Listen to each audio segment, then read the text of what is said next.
زیادہ ہے، باغ ہے۔ السلام علیکم ورحمۃ اللہ وبرکاتہ۔ بھائی طائف آئے تو سب سے پہلے تو یہ بتانا چاہوں گا کہ سوات کی سردی ہم بھول گئے، ایسے ٹھنڈا علاقہ کہ بس ہم نے کہا اب تو کوئی جرسی اور کوئی موٹی چادر ہو، لیکن ہم تو لائے نہیں تھے، پہلے اندازہ نہیں تھا، بہت زیادہ ٹھنڈا موسم ہے، تو سبزہ ہے، درخت ہے اور خوبصورت صاف ستھری سڑکیں ہیں، چونکہ صبح صبح کا وقت ہے، رمضان بھی ہے تو سڑکیں خالی پڑی ہے، ٹریفک بھی نہ ہونے کے برابر ہے،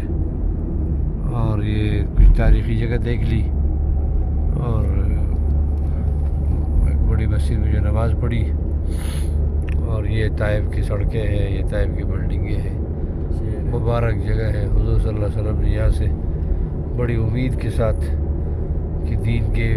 محنت کی بنیاد پڑ جائے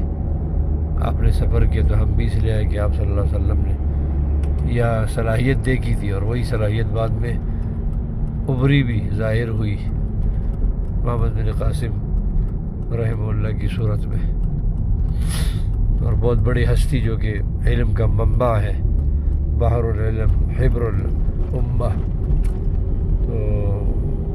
وہ حضرت عبداللہ ابن عباس رضی اللہ عنہ وہ بھی یہاں ہیں، ان کے پرانی نسخے بھی کہتے ہیں، مکتبہ ہے، تو یہ بہت بڑا تاریخی شہر ہے۔ باقی ان کے باغات اور ان کے پھل فروٹ اور جو مکہ جا رہے ہیں، اور علی القریتین عظیم میں مکہ اور ایک تفسیر کے مطابق دوسرے قریہ سے مراد طائف بھی ہے، تو گویا کہ اگر وہ تفسیر مراد لی جائے تو طائف کا ذکر قرآن میں بھی گویا کہ آ گیا ہے۔ واللہ اعلم بالصواب۔ اللہ تمام مقامات سب کو دکھائے، اور ان مبارک اسفار میں اللہ تعالیٰ سب کے لیے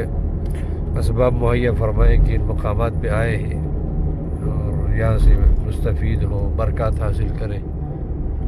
اللہ سب کے لیے آسانی کا معاملہ فرمائے، سب کو دنیا آخرت کی خوشیاں نصیب فرمائے،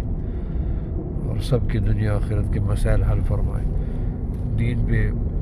کامل درجے کے چلنے کے ساتھ ساتھ وہ محنت جو حضور صلی اللہ علیہ وسلم ختم نبوت کی وجہ سے ہمارے ذمہ لگا چکے ہیں، اس محنت کے لیے بھی ہم سب کو قبول فرمائے۔